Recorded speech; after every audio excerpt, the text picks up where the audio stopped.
Sonic the Hedgehog was a success for Sega. It was flying off the shelves, selling systems, but most importantly, it was making Sega money. Lots of it as well. However, making a sequel was easier said than done. Sonic the Hedgehog 2's development cycle was filled with so much chaos and drama that I'm surprised that the gaming historian hasn't made a video on the subject. After the success of the first game, Sega was originally hesitant to make a follow-up to Sonic 1. I don't get why. Sonic was created to be a new mascot and the Blue Rat was already making Sega money. So what's the problem?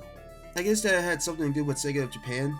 While it was making Sega money, Sonic was only projecting success here in the US. Sonic is very popular here in America, but in Japan things were not looking too good. Sega of Japan was not happy with how things were going, and Yuichi Naka decided to quit. Now let's shift our focus back to the US. Sega wanted more games developed in the US to increase the Genesis library and appeal to the US audience. A then 20-year-old Mark Cerny had been hired to create STI. I ain't talking about sexually transmitted infections or a Subaru WRX. It's the Sega Technical Institute. They made a few hits such as Kid Chameleon, Comic Zone, and Sonic Spinball. When Mark heard that Naka quit Sega Japan, he jumped on the opportunity to have him be part of the crew. Yuichi Naka and other members joined STI, and they were tasked to make a sequel to Sonic the Hedgehog for the 1992 holiday season.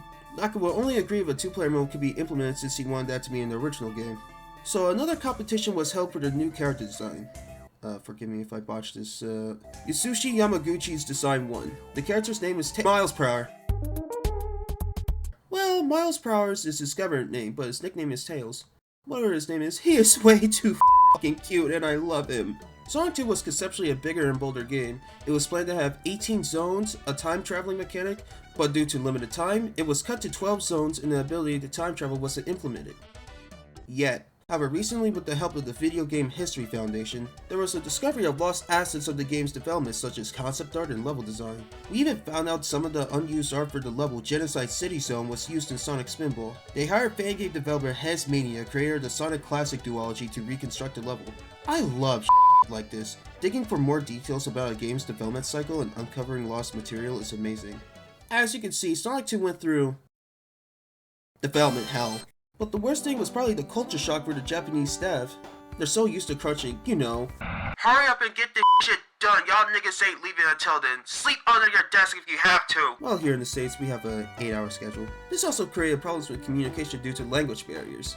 Some even said Yuichi Naka was something that the industry calls a geek. But with all that troubled development time, Sonic the Hedgehog 2 was released on November 22nd, 1992 on Sonic Tuesday. That is the stupidest f***ing name ever, I love it. And it went on to be the second most sold Sega Genesis game of all time, selling over 7 million copies.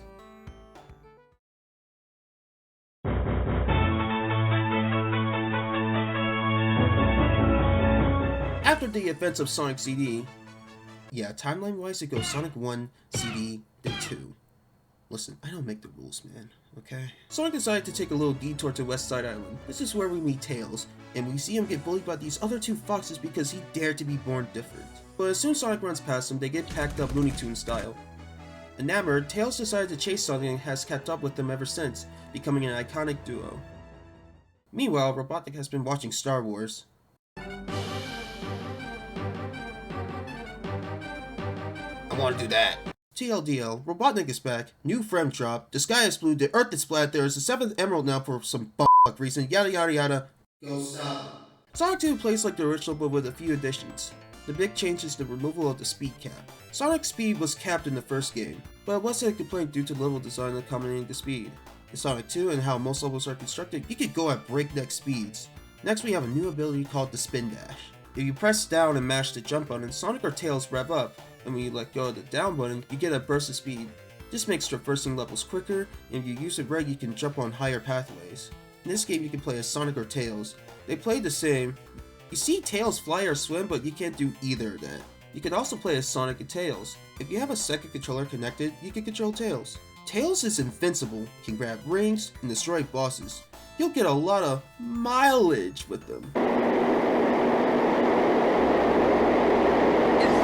Serious? Ah, f*** you, it's my video, I'll do whatever I want. Controlling Tails is recommended for the special stages. Because the special stages are a bit It plays in this full 3D half-pipe. You have to collect a certain amount of rings to proceed to the next section. While it's impressive, it's incredibly choppy, which makes your sense of direction and memorization a pain in the ass. Seriously, you could be missing rings because of this slideshow. Also, guess what? Bombs. Yeah, there are bombs scattered throughout and you could get hit and you lose 10 rings. However, the biggest sin is taking Tails with you. You're a cross to bear. That's all you are to your father, to me, to everybody. The little shit lags. F***ing lags behind Sonic, and this could, no, not even could, it will end your run. Once again, if you or Tails get hit, you lose 10 rings and you share them. A detailed explanation here. Here's some raw gameplay footage of me getting pissed off. Oh my goodness! Of something great. I feel. Tails, move your ass! Tails! Tails! Oh! Tails! Jump! Okay. Alright, well, we did it. 140. Oh boy. Help me, Tails. Help me, son. Come on, son. Jump! I asked for one simple thing! Why can't you just follow directions? Fuck!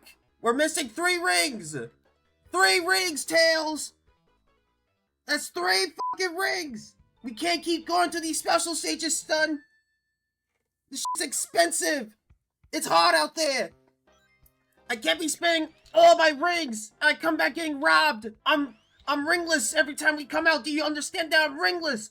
I'm going to die, Tails! Oh yeah, once you exit a special stage, all your rings are gone. What the f***?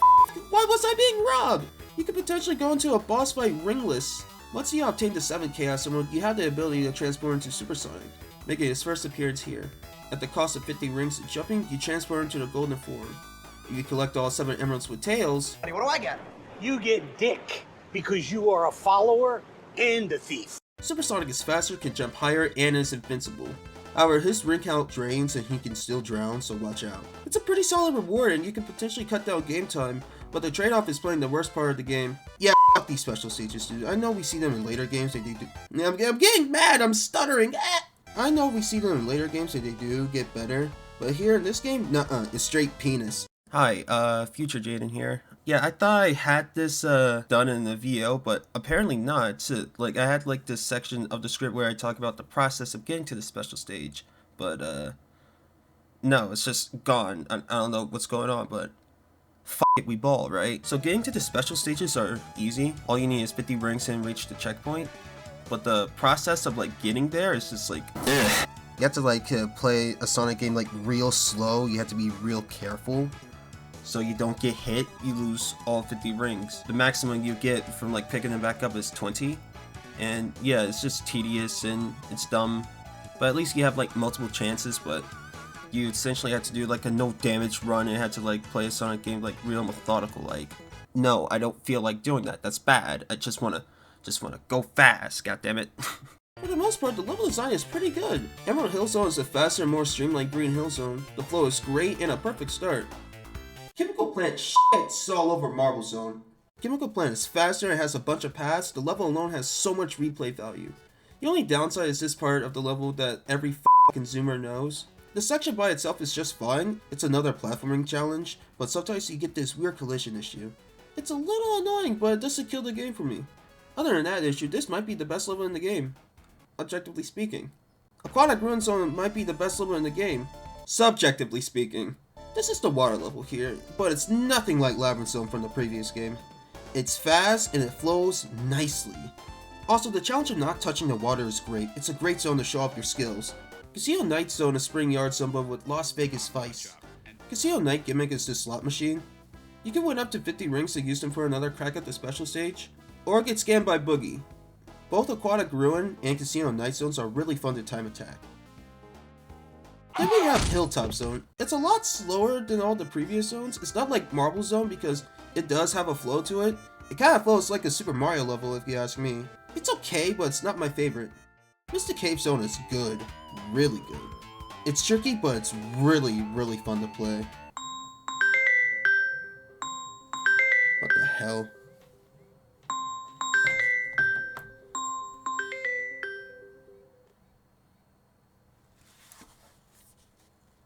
Hello?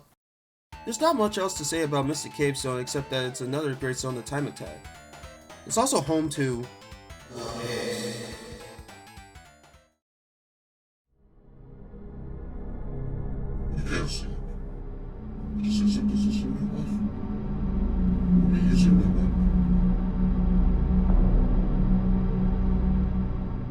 Tropical Ocean is boring. It's just a meh level all around. It's slow and the enemy placement is kinda iffy. Not much to say other than it's not good. Metropolis Zone is something we like to call in the industry shit. This zone is awful. It's the worst zone in the game. 1. This zone is long. All the previous zones had 2 acts while this Glen has 3. This wouldn't be a problem if the levels are short and sweet. Sleep? You sure about that, dummy? This wouldn't be a problem if the levels are short and sweet, but sadly they're long and sour. 2. Enemy placements. Why is it like this? These enemies are terrible, and I know everybody and some nigga named Johnny thinks slicers are the worst. I can see why, but counterpoint. Shell crackers. Unless you're supersonic, you cannot win. 1. They have a claw that can extend and hit you. 2. They are placed in spots where you can't jump on them. 3. Their hitbox is dumb! This makes them one of the worst batnicks in the franchise. Metropolis Zone is the antithesis of Scrap Brain Zone. Scrap Brain Zone, while hard, it's fun to breeze through. Metropolis Zone is hard just for the sake of it. The next 2 zones take more of a cinematic approach. This is Sky Chase Zone. It's an auto-scroller, and works more of an intermission level. Sonic and Tails make their way to the Wing Fortress and must take out the batnicks in their way. While it's nothing like the prior zones, I like it adds flavor to the game.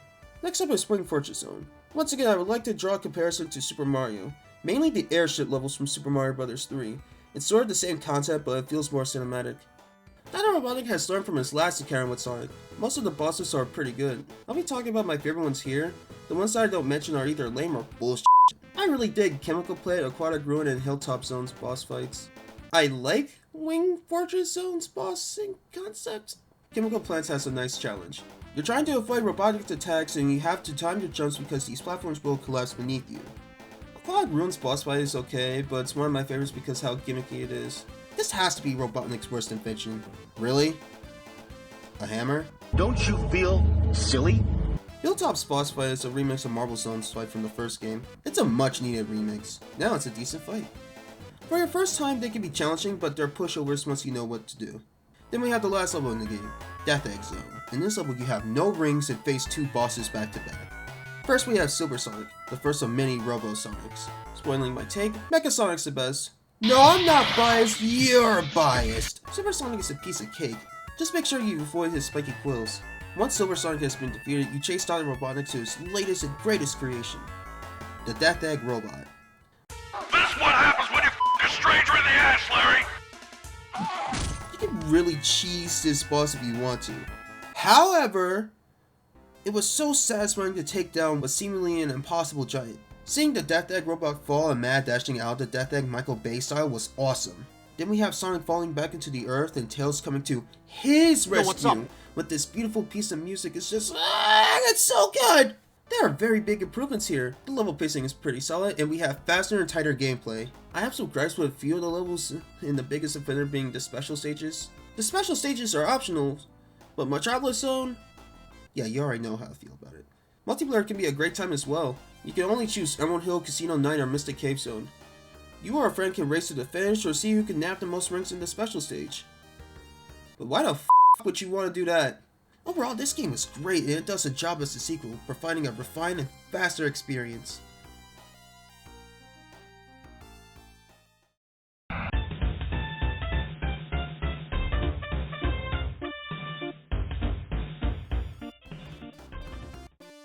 Sonic the Hedgehog 2's presentation beats the original by a country mile. The graphics are fantastic and age better than I thought. Some stages like Aquatic Ruin Zone have realistic tones and it fits. Sonic's sprite has been updated, he looks great, and Tails is just a cutie patootie. Look at him, he's perfect, he's my son. My only complaint are the special stages. They're colorful and all, but it's choppy as shit. Masao Nakamura came back to create the soundtrack, and he came out swinging.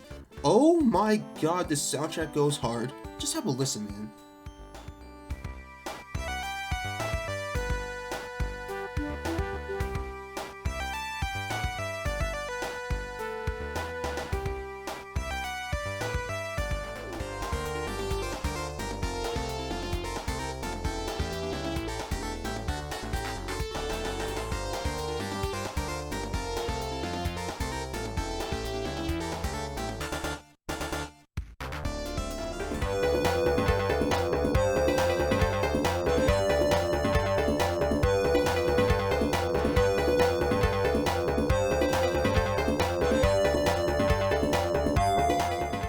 also enjoy more of the cinematic stuff in the game. It makes me feel like I'm going on a grand adventure. Overall, the presentation is top notch and it holds up remarkably well for a game that was released in 1992.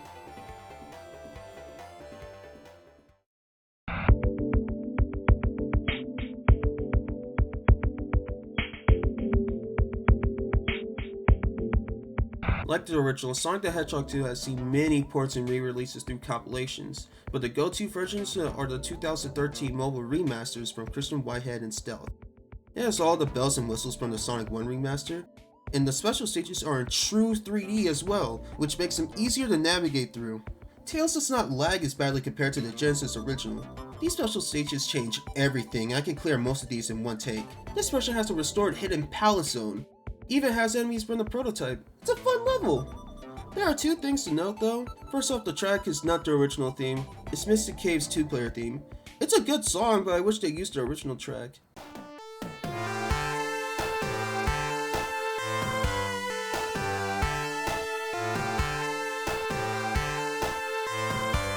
And lastly, the boss fight. It's cool to see a unique boss, and it kind of reminds me of Rysor a bit. However, this fight is ass. It just takes a little too long to beat it. But yeah, the remaster is available on your phone's app store and included in Sonic Origins.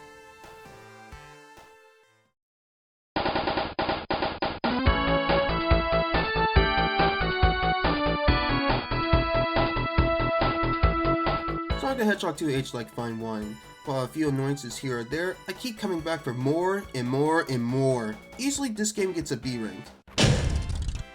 With the improvements of the remaster, I'll give the remaster an A rank. Real quick, I'll rank the first game's remaster since I didn't rank it and that's not fair. It gets a B rank. I would kill to experience Sonic the Hedgehog 2 for the very first time again. I'll fucking do it. Thanks for watching. Check out my other stuff, subscribe if you're new, leave a like if you like the video, dislike it if you dislike it. What's your opinion on Sonic 2? Hell, what's your favorite Star Wars episode? What is it and why is it episode 3? Thanks for watching, God bless and have a very blessed day. See ya.